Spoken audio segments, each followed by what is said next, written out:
제 이름은 안효선입니다. 저는 필리핀에서 2년 동안 선교사로서 활동을 하고 있습니다. 현재는 필리핀 신내 신학대학에서 구약과 신학을 가르치는 교수로 활동하고 있고, 3년 전부터는 바리오 국제교회라고 바리오 인터내셔널 처치의 담임 목사로서 활동을 하고 있습니다. 한 달 전에 제가 오경식 교수님으로부터 전화를 받았습니다. 여러분들 잘 아시죠? 아시는 분도 있고 모르시는 분도 계시는 것 같아요. 이 교회에 다녔던 그 오경식 교수님이 제게 전화를 하면서 로마 한인교회에 가서 얼마 동안 가서 말씀을 전해줄 수 있느냐고 이렇게 전화가 와서 제가 한번 갈 수 있는지 학교에 한번 알아보고 그리고 학교에서 허락하면 제가 가도록 하겠습니다 라고 답을 드렸습니다. 그리고 그 다음날 학교에 가서 학장님에게 로마 한인교회에서 저를 이렇게 불렀는데 제가 가서 거기에서 한 3개월 동안 이 말씀을 증거하고 와도 되겠습니까? 했더니 학교에서 허락을 해주어서 제가 이곳에 오게 되었습니다. 떠나기 전에 제가 섬기고 있는 바리오 인터내셔널 처치의 여러 성도들에게 안부를 전하고 그리고 그 교회에 있는 목자들 그리고 저희들은 멘토들이라고 합니다. 우리 한인교회 같은 집사님들이죠. 권사님들과 집사님들을 다 모아놓고서 그리고 장로님과 함께 이렇게 모아놓고서 이 로마 한인교회에 가게 된 연유를 설명을 했더니 성도들이 저를 이렇게 로마로 보내주면서 하는 말이 저희들이 주 안에서 하나가 되었으니 로마에 있는 한인교회에도 저희들이 사랑을 전해주십시오라고 이렇게 사랑을 전해달라는 부탁을 받았습니다. 그래서 제가 바리오 국제교회의 성도들을 대신해서 여러분들에게 주님의 사랑을 전하고 싶습니다. 여러분들이 저를 이렇게 불러주셔서 바리오 국제교회와 또 이곳에 있는 로마 한인교회 성도들이 서로 이렇게 기도로 교제하게 된 것을 더없이 기쁘고 감사하게 생각을 합니다. 이곳에 와서 첫 번째 말씀을 증거하지만 여러분들을 바라보는 제 마음은 전혀 낯설지가 않습니다. 물론 이 교회 건물은 오래된 건물이어서 제가 보기에 참 고풍이 난다. 그래서 제가 사용하고 있는 교회 건물과는 전혀 다른 낯선 그런 분위기지만 그러나 여기에 모여있는 여러 성도님들을 이렇게 바라보는 제 마음속에는 마치 오랜 친구를 만나는 듯한 그런 마음이 제 안에 있습니다.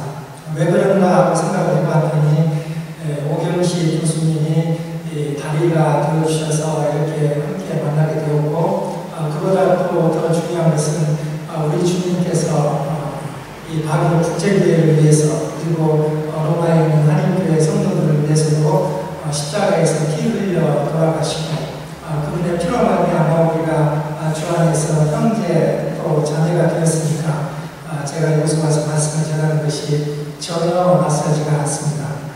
여러분들과 이렇게 함께 만나게 된 것을 너무너무 감사하고 우리 하나님께 영광을 돌립니다. 제가 이곳에 오면서 생각하기를 하나님이 바울에게는 마게도냐 환상을 보여주시면서 마세도니안 폴이라고 합니다. 이 마세도니안 폴을 불러 보내주셔서 이 바울을 그리스로 부르셨는데 유럽으로 부르셨는데 그 바울이 갔던 로마 이곳에서 로마 폴을 보내주셔서 제가 이곳으로 로마로 왔습니다. 이렇게 하나님의 부르심을 받고 이곳에 오게 되었는데 정말 이것이 하나님의 부르심인 것을 제가 비행기를 타기 전날에 하나님께서 보여주셨습니다. 여러분 제가 입고 있는 이 옷 있지 않습니까? 이 옷은 이렇게 벗어서 이 안쪽을 보면 메이드 인 이태리라고 적혀 있습니다.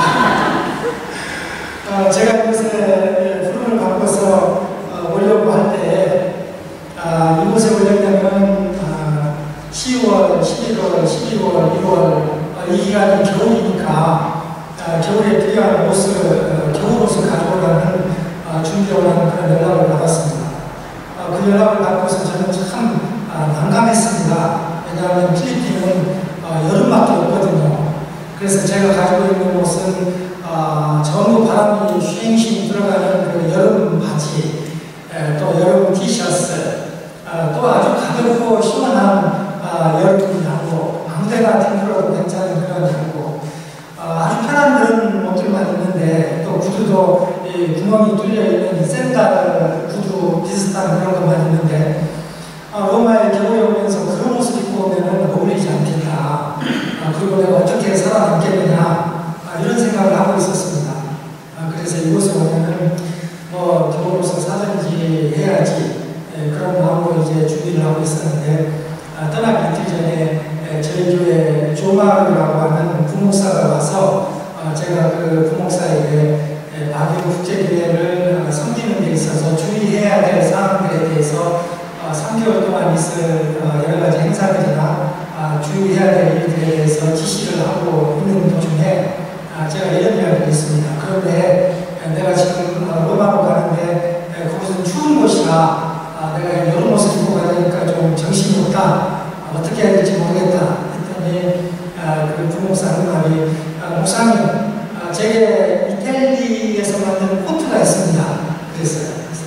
이태리에서 만든 코트가 필리핀 우리 부목사에게 있다고 그런 생각을 하면서 그래? 그럼 한번 가져와봐. 했더니 그 부목사가 자기 집에 들어가서 금방 옷을 가져왔어요. 그래 옷을 가져와서 보는데 제가 이렇게 봤더니 코트가 아니라 양복 우아래 한 벌이더라고요. 그래 양복 우아래 한 벌을 가져와서 그 친구가 이렇게 펼쳐보면서 보세요. 안에 여기 메이드 이태리라고 적혀있지 않습니까? 그래서 정말 그렇네 하면서 입어봤습니다. 입어봤더니요 이렇게 딱 맞았어요.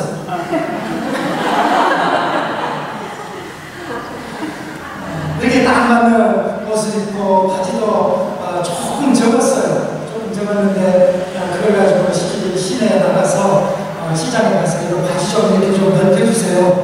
했더니 또 30분 만에 넓혀줬어요. 되게 하루나 이틀 걸려서 가서 찾아야 되거든요. 그런데 30분 만에 넓혀줬어요. 제가 이 로마에 와야 되는데 바지 넓히느라고 30분이면 돼야지 하루 이틀 기다려서 해야 되겠습니까? 그래서 하나님께서 이 모든 일을 순조롭게 해주셔서 이렇게 옷을 입고 하는데 이 옷이 기쁜 이유는요. 제가 이 옷을 기쁜 이유는 양복이 한 벌 생겨서 기쁘다. 그것이 아니고요. 하나님은 제가 이 로마 한인교회에 와서 여러 형제 자매들을 만날 수 있도록 준비해 오셨구나. 그런 생각이 들면서 또 이 안감을 봤더니 여러분들은 잘 모를 거예요. 바지 안감을 봤더니 누렇게 변색이 됐어요. 아주 오래됐단 말이에요. 근데 아주 오래됐는데 이 양복이 주머니에 있는 것이 터지지도 않고 그러니까 새 것이란 말이죠. 아주 오래된 새 양복이에요. 그래서 이걸 보면서 하나님이 저를 이곳에 부르신 것은 급하게 이 로만 폴을 해서 보내신 것이 아니라 수년 전부터 옷이 가래도록 낡게 된 그 시점부터 하나님은 이렇게 아시고 저를 준비해 주시고 부르셨구나 하는 것을 이틀 전에 알고서 이곳에 오면서 하나님 감사합니다. 하나님이 부르시고 준비하시고 이렇게 보내셨으니 주가 반드시 이 모습 그대로 로마 한인교회 가서 제 모습 그대로 보여드리면서 하나님 제가 주님의 양무리들을 섬기도록 하겠습니다. 말씀으로 섬기겠습니다. 하고서 로마에 도착했습니다. 로마에 도착해서 이제 제 아내와 함께 집에서 가정예배를 드리면서 제가 무슨 말씀으로 우리 하나님께 이 말씀을 가지고 기도할까 생각을 하다가 여호와의 종의 노래를 제가 성경에서 찾아서 노래를 여호와의 종의 노래로 하나님께 드리면서 기도를 했습니다. 주의 성령이 내게 임하였으니 가난한 자와 포로들과 종된 자들을 이런 구절이 있지 않습니까? 여호와의 종도 우리 주님도 성령이 임할 때야 그 성령을 힘입고 이 땅에 오셔서 눈먼 자들의 눈을 뜨게 하시고 귀가 들리지 않는 사람들에게는 들을 수 있게 하시고 저는 자를 고쳐주시고 안진뱅이를 일으키시고 그리고 그분의 입으로 이 학자의 혀를 가지고서 주님의 말씀으로 사람들을 치료해 주셨는데 하나님 제가 이 모습 그대로 왔는데 제가 무엇을 할 수 있겠습니까? 저는 아무것도 아니고 가진 것도 없고 배운 것도 없고 무식하고 가난하고 약하고 병들기도 하고 이러니 제가 무엇으로 성도들을 위로할 수 있겠습니까? 오직 주의 성령이 제게 임하게 하여 주셔서 성령께서 저를 통해서 친히 역사해 주시기를 간절히 바랍니다 라고 우리 하나님께 기도를 드렸습니다. 기도 드린 대로 제 마음은 이곳에 있는 여러 형제 자매들을 주의 성령의 능력을 힘입고 그리고 여호와의 종된 자세로 여러분들을 말씀으로 섬기고자 합니다. 여러분들도 저를 봐주실 때 약한 저를 보실 때 기도해 주시고 여러분들의 기도를 힘입고 또 저는 여러분들을 말씀으로 섬기도록 하겠습니다. 이런저런 생각을 하면서 첫 번째 메시지로 무엇을 전할까 하다가 출애굽기에 있는 모세의 이야기로 말씀을 전하겠습니다. 모세가 했던 일은 이스라엘 백성을 자유케 하는 일이었습니다. 그래서 출애굽기는 자유케 하는 책입니다. 억눌린 자를 자유케 했던 이 모세의 이야기, 이 이야기를 여러분들에게 전해드리기로 하면서 이 말씀을 통해서 여러분들 중에 자유하지 못하시는 분이 있다면 무엇인가 알지 못하지만 억눌린 자, 자유하지 못한 자, 사슬에 묶인 자, 감옥에 있는 자, 그 눈을 떠서 하나님의 모습을 온전히 보지 못하는 자, 누구든지 온전한 자유를 누리지 못하는 자들은 출애굽기 이야기에서 그리고 모세의 이야기에서 교훈을 받을 수 있을 것입니다. 조금 전에 저는 이 이야기를 하면서 이것은 모세의 이야기라고 했습니다. 모세는 힘이 세고 아주 능력이 있고 믿음이 충만한 그런 사람이었지만 모세가 원래 그런 것은 아니었습니다. 모세가 하나님의 능력으로 출애굽이라는 놀라운 기적을 이끄는 지도자가 되었지만 원래 모세는 그런 사람이 아니고 성질이 급한 사람, 조급한 사람, 또 80세가 되었을 때는 늙어버린 사람, 가난한 사람, 양도 자기 양이 아니고 자기네 양을 쳤던 사람, 말도 잘 못하는 사람. 그래서 하나님께서 모세를 부르시면서 너는 가라, 내가 너를 이 민족의 지도자로 구원자로 삼았으니 너는 가서 내 백성을 자유케 하라 라고 말을 했을 때 모세는 하나님, 저는 그런 거 할 수가 없습니다. 저는 입이 분하고 혀가 뻣뻣하고 그런데 어떻게 제가 그 일을 할 수 있겠습니까? 하고 거절을 했던 사람입니다. 그래서 마침내 모세는 하나님께 대해서 말하기를 하나님, 제발 보낼 만한 자를 보내소서. 저는 여기 합당한 것이 아닙니다. 이렇게 말을 해서 하나님의 노를 이렇게 불러일으켰던 그런 사람입니다. 그런 사람이 이제 하나님의 강권하심으로 애국에 들어가서 이제 하나님이 주신 사명을 감당하고 이스라엘 백성을 구원하는데 모세는 그들을 구원하기 위해서 애국 땅에서 노예로 있는 사람들을 구원하기 위해서 이야기를 전했습니다. 이야기를 전하면서 이런 이야기도 들어보세요. 이런 이야기도 들어보세요. 또 이런 이야기도 들어보세요. 천지창조 이야기도 들어보시고 에덴 동산의 이야기도 들어보시고 가인과 아벨 이야기도 들어보시고 바벨탑 이야기도 들어보시고 노아의 홍수 이야기도 들어보시고 그리고 아브라함 이야기도 들어보세요. 내 이야기도 해볼까요? 제가 출생했던 시절 이야기도 들어보시고 내 이름이 왜 모세가 되었는지 그 이야기도 들어보세요 하면서 이런 이야기들을 애국의 노예들에게 들려주면서 그러니까 형제 자매 여러분, 우리는 이 애국 땅에서 이렇게 노예로 살 우리는 하나님의 자녀로서 하나님의 부르심을 받은 자로서 당연히 우리가 하나님의 백성으로 나아가서 하나님과 언약을 맺고 우리가 자유롭게 하나님을 경배해야 되지 않겠습니까? 이렇게 도전하기 위해서 들려준 이야기라는 말씀입니다. 그래서 노예로 있던 사람들, 노예 근성에 빠져 있던 사람들, 자신감도 없고 자존감도 없고 사명도 알지 못했던 사람들, 또 모세가 들려주었던 사람들 중에는 이 광야길을 방황하던 사람들에게도 이 이야기를 들려줬습니다. 왜냐하면 모세는 함께 광야길을 방황했으니까.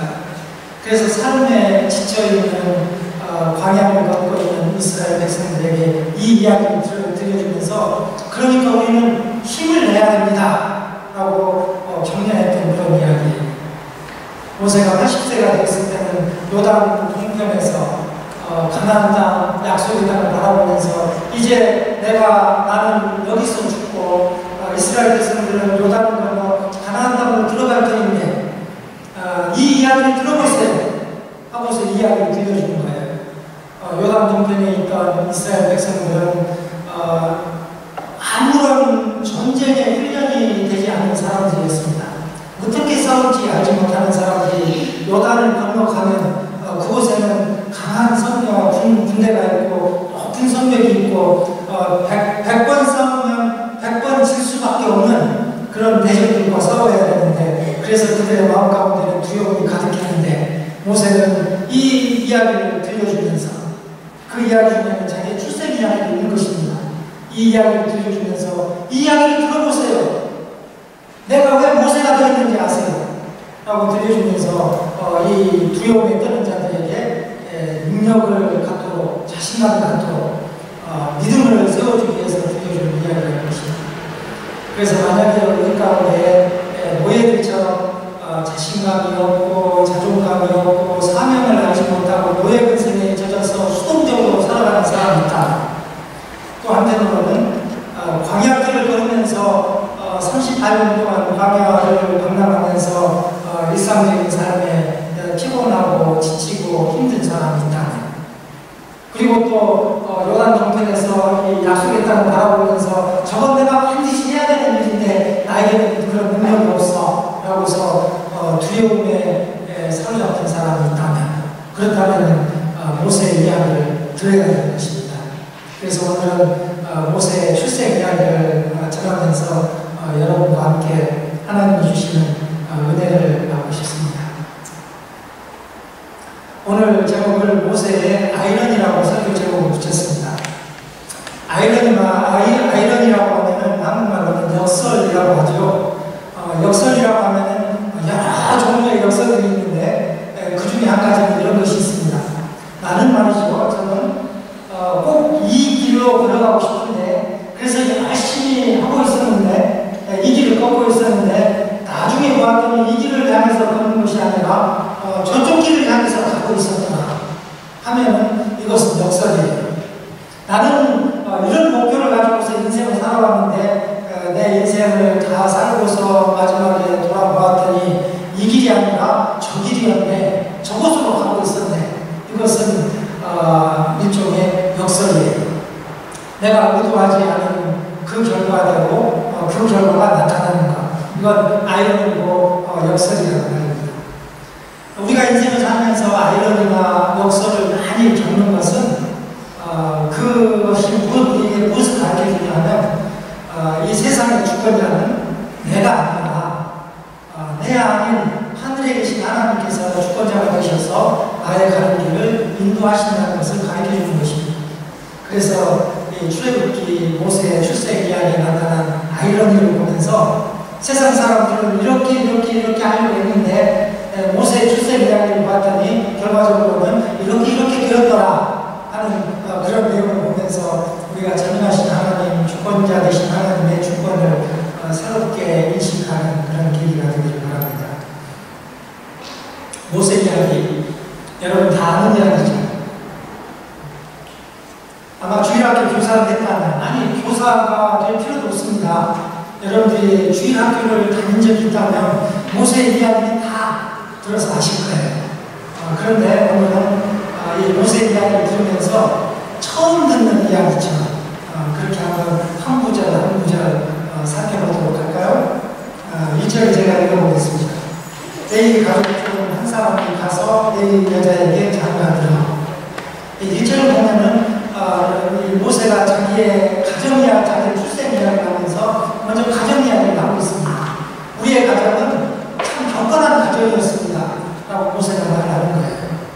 우리의 가정은 참 경건한 가정이었는데 우리 아버지가 경건한 가정의 여자하고 결혼을 했습니다.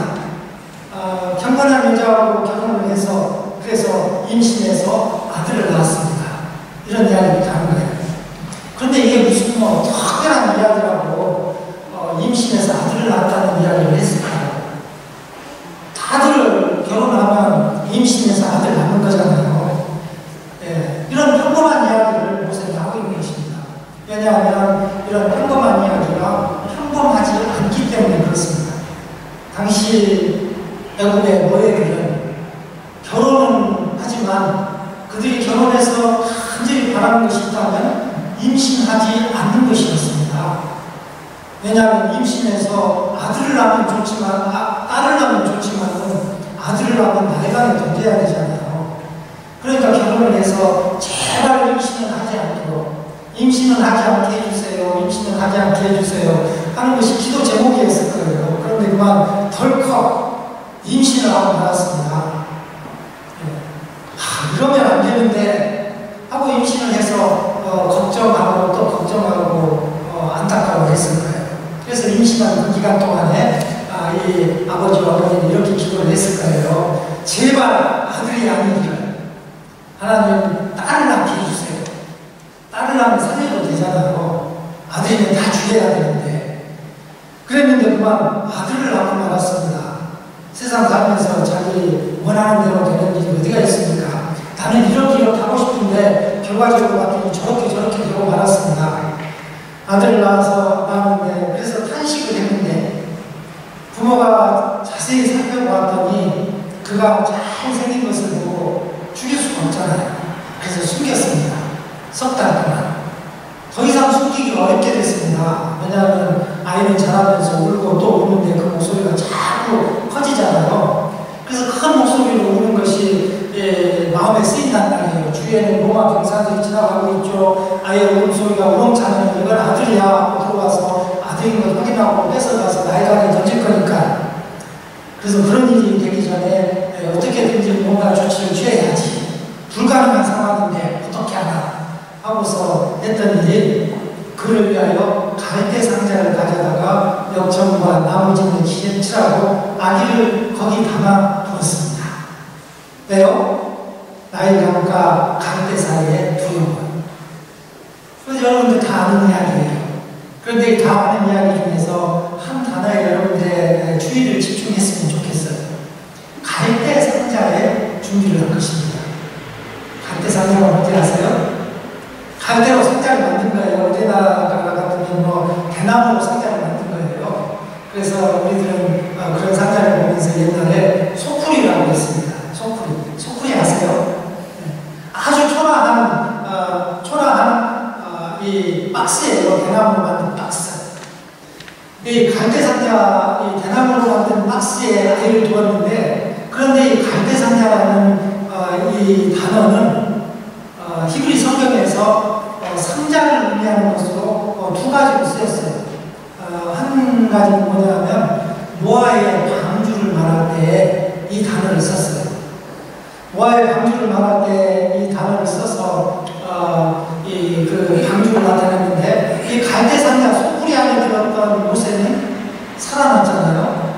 또 갈대 상자의 방주 안에 들어갔던 노아와 그 자녀들은 또 살았습니다. 그래서 이 갈대 상자에 모세를 두고서 살렸다는 이야기를 하고 있습니다. 또 같은 단어가 어떠한 단어로 사용이 됐느냐면 언약궤라는 단어로 사용이 되어 있습니다. 하나님이 이스라엘 백성과 언약을 맺고서 그 언약의 증서를 두 돌판에 기록하고서 그 돌판을 담은 그 박스를 언약궤라고 했는데 언약궤, 방주, 또 여기 나오는 갈대상자 모두 같은 단어인 것입니다. 이 갈대상자에 아이를 넣고서 넣기 전에 이 방수 처리를 하고 아이를 거기다가 나이랑과 갈대 사이에 두고 그의 부위가 어떻게 되는가 하려고 멀리 서 있었다고 했습니다. 이것은 이 모세의 집안이 경건한 집안이니까 하나님이 이 불가능한 상황 속에서 절망적인 상황 속에서도 하나님은 무엇인가 우리를 위해서 역사하실 수 있다 라는 그런 막연한 기대 속에 이 일을 하고서 멀리서 지켜보고 있는 장면을 이제 이렇게 묘사를 했습니다. 지금까지 이야기는 서론적인 이야기입니다. 이런 서론적인 이야기에 이어서 이제 이 아이에게 어떤 일이 일어나는지 이 5절부터 나타나 있습니다. 5절 바로의 딸이 목욕하러 나일강으로 내려오고 시녀들은 나일강가를 거닐 때에 그가 갈대 사이의 상자를 보고 시녀를 보내어 가져다가 열고 그 아기를 보니 아기가 우는지라. 이렇게 짤막한 한 구절 안에 그동안 있었던 이야기를 자세하게 표현을 하고 있습니다. 그런데요, 히브리 이야기에서는 이 여러 가지의 동사가 연속해서 이렇게 나타나면 이것은 특별한 일이네, 특별한 사건이네. 그러니까 이 사건에는 굉장히 주의를 기울여서 봐야 되는 이야기네 하고 이런 문학적인 기법이 있는 거예요. 동사가 연속해서 나타난다는 것은 이 사건이 클라이맥스를 향해서 가고 있다는 표시인 거예요. 그래서 동사의 숫자를 한번 세볼까요? 바로의 딸이 목욕하고 하러 나일강으로 내려오고 시녀들은 나일강가를 거닐 때에 그가, 그러니까 공주가 갈대 사이의 상자를 보고 시녀를 보내어 가져다가 열고 그 아이를 보니 하고 6개의 동사가 연속적으로 나타나면서 마치 우리로 하여금 슬로우 비디오를 보는 것처럼 그렇게 묘사를 하고 있는 거예요. 여러분들 재밌는 장면은 슬로우 비디오 하잖아요. 그래서 농구에서 덩크슛을 했다 그러면은 농구 좋아하는 사람들은 덩크슛을 이렇게 천천히 해가지고 넣는 그 슬로우 비디오 모션을 텔레비에서 보여주지 않습니까? 이런 것과 같은 효과인 거예요. 그렇게 슬로우 비디오로 보여주면서 독자들에게 기대하는 바는 클라이맥스를 봐라, 클라이맥스를 같이 보자 이거예요. 그래서 그 클라이맥스가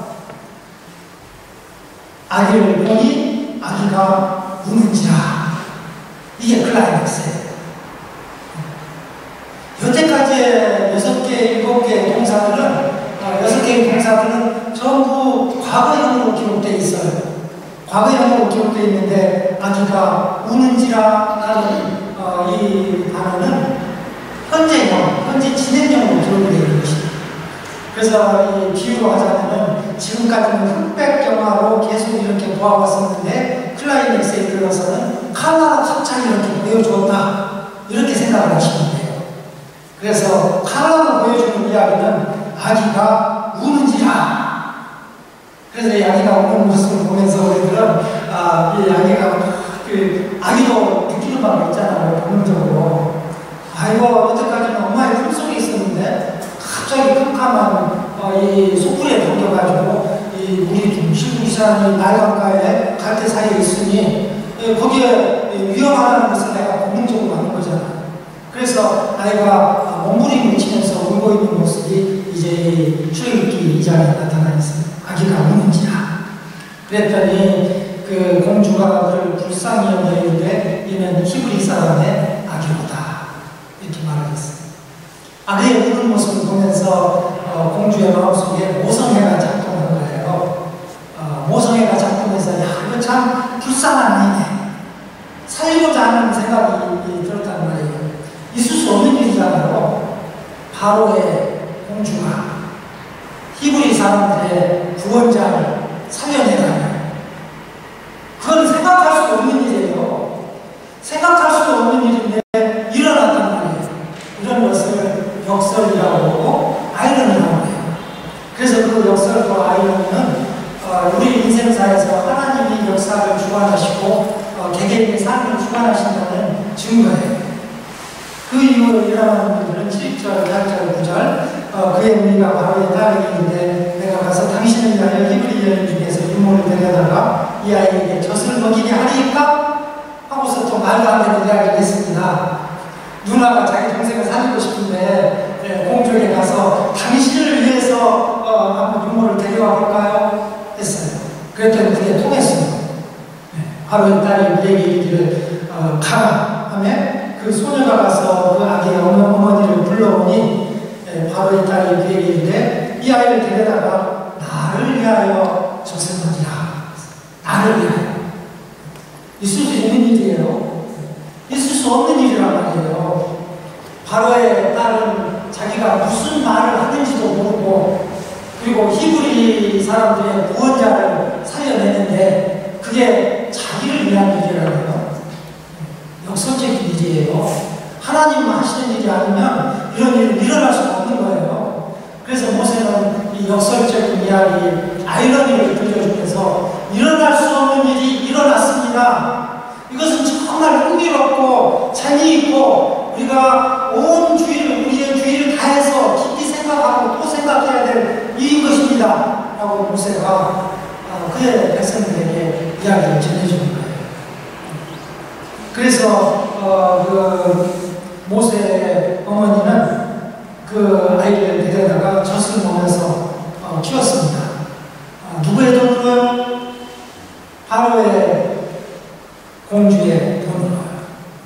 역설적인 일이죠. 있을 수 없는 굉장히 흥미로운 일. 그래서 우리가 주의를 기울여야 될 그런 이야기인 것입니다.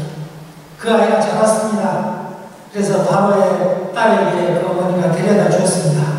바로의 딸에게 데려가니 그가 그의 아들이 되리라. 할렐루야! 라고 하고 싶죠. 네, 할렐루야라고 해야 됩니다. 그런데요, 바로의 딸의 아들이 되었다고요? 할렐루야는 할렐루야인데 좀 부끄러운 할렐루야네요. 죽을 사람이 살았으니까 할렐루야죠. 그런데 아들이 되었는데 여자의 아들이 되고 말았잖아요. 여자의 아들이. 세상에 이 남자 중심의 사회에서 남자의 아들이 되어야지 여자의 아들이 되었다며 아기 없는 자식이 되었다는 말 아닙니까? 그러니 얼마나 안타깝고 부끄럽고 수치스럽기도 한 그런 이야기입니까? 바로의 딸의 아들이 되었습니다. 그가 그의 이름을 모세라고 불렀습니다. 모세라 하면서 말하기를 이는 내가 그를 물에서 건져내었음이라 하였더라. 물에서 건져내었으니 애기가 누군지 알게 뭡니까? 그러니까 모세죠. 모세라는 말은요, 누구의 아들이라는 그런 뜻이에요. 모세는 아들이라는 말입니다. 그래서 김모세 하면 김씨 아들이에요. 박모세 하면 박씨 아들이에요. 로마 이름 중에는 카모세가 있었어요. 그것은 카씨의 아들인 거예요. 앞에 붙은 사람의 아들이 모세인 거예요. 누구의 모세인 거예요. 그런데 이 모세는 그냥 모세네요. 왜요? 물에서 건져냈으니까.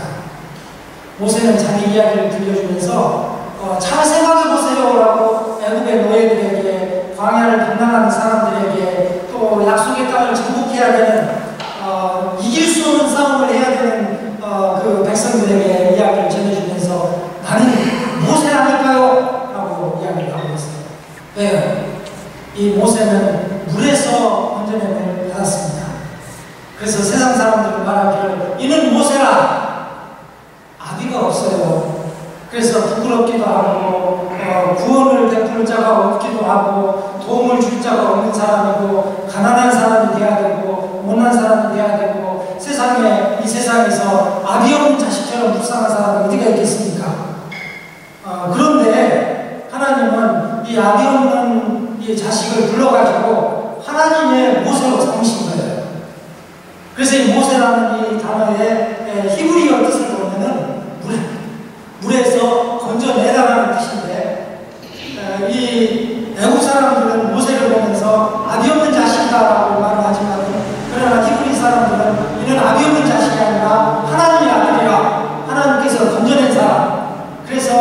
하나님의 일을 함께하는 사람, 하나님이 노예들을, 하나님이 모세를 돈 줄 자 없는 자를 구원해 내었던 것처럼 하나님의 보내심을 받아서 다른 사람들을 구원해내는 사람, 이런 사람으로 삼으셨다고 모세는 자기의 이야기를 전하고 있는 거예요.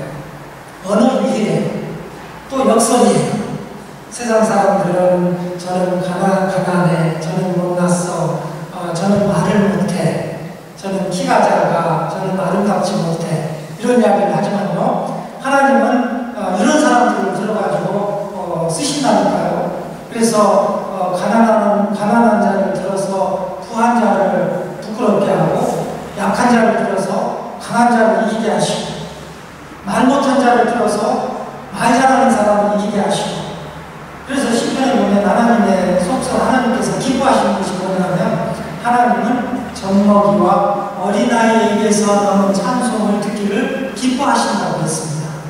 왜요? 힘이 없는 젖먹이, 힘이 없는 어린아이, 이런 사람들이 하나님을 찬양하는 것을 좋아하시기 때문에 하나님은 누구를 도와주시느냐면, 하나님, 나는 정말 가난합니다. 하나님, 나는 정말 자랑할 것이 없습니다. 하나님, 나는 못난 사람입니다. 이렇게 고백하는 사람을 하나님은 기뻐하시고 사용하신다는 거예요. 모세라는 분이 그것을 증명하고 있어요. 여러분들은 어떠세요? 여러분들은 애국의 노예들하고 닮은 적이 있나요? 아니면은 광야길을 걷다가 피곤해진 사람하고 닮은 적이 있나요? 아니면 불가능한 일, 꼭 해야 되는 일이 앞에 있는데 그걸 할 능력이 없어서 두려워하고 있지는 않나요? 만약에 이런 요소가 우리에게 있다면 우리는 이 모세 이야기를 들으면서 여기에서 교훈을 받아야 되는 거예요. 그래서 우리는 이 이야기의 클라이맥스에 주의를 해야 되겠어요. 클라이맥스, 중요한 이야기 아닙니까? 클라이맥스는 그 아기가 우는지라고 했습니다.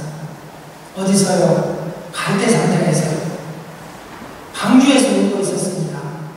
언약궤를 붙들고 울듯이 이 초라한 소쿠리에 담겨서 그 아이는 발버둥을 치면서, 하나님, 내게는 나를 구원할 능력이 없나이다 라고 외치고 있었던 것입니다. 그러니까 우리가 이 모세의 이야기에서 교훈을 받는다면, 그래서 우리가 새로운 삶을 살기를 원한다면, 참 자유를 누리기 원한다면, 그리고 괜히 첫 바퀴 도는 듯한 38년 동안 방랑하는 그런 삶이 아니라 정말 약속의 땅을 정복해서 이 소망의 삶을 살고 이 땅에 하나님 나라를 세우고 싶다면, 그러면 우리는 소쿠리로 들어가야 되는 거예요. 소쿠리로 들어가면서 하는 말이, 하나님, 나는 이렇게 가난합니다.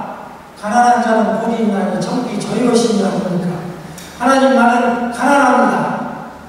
언약궤를 붙들고서 기도하기를, 하나님, 이렇게 약속하지 않으셨습니까? 저는 하나님의 자녀입니다. 하나님이여, 약속하신 성령을 내게 보내주소서. 그래서 내가 할 수 없는 것을 주는 주의 성령을 통해서 이루소서 라고 하나님 앞에 발버둥을 쳐야 되는 거예요.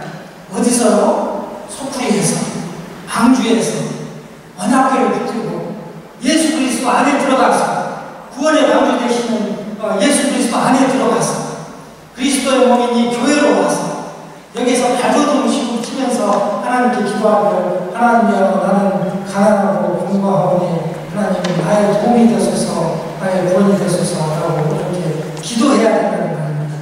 그러면은 우리에게 역설적인 일이 일어나고 우리는 아이러니를 경험하게 되는 것입니다. 그래서 우리가 아이러니를 경험하게 될 때는, 예전에 전혀 기대하지 못했는데, 이런 일은 내 생에 일어날 날이라고는 꿈에도 생각하지 못했는데 하나님이 바로의 딸을 보내주시는 거예요. 그래서 옛날에는 원수질 수밖에 없는 그런 원수였던 그런 사람이 나와 친구가 되고 나와 화목하게 되고, 그래서 그를 통하여 하나님이 내 길을 열어주시고 광활한 길로 인도해 주시는 것입니다. 시편 100 7절에 보면 이 출애굽과 관련된 그런 찬양이 나옵니다. 출애굽기는 노예들이 자유를 얻는 것에 대한 이야기입니다. 시편 107편은 바벨론 포로에서 자유하게 된 이스라엘 백성들이 불렀던 노래입니다. 시편 107편 1절에 여호와께 감사하라. 그는 선하시며 그 인자하심이 영원하도다.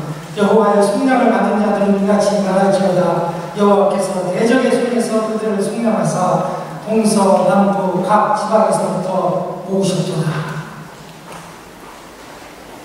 그들이 광야 사막길에서 방황하며 거주할 성을 찾지 못하고 줄이고 오니 말라 그들의 영혼이 그들 안에서 피곤하였도다.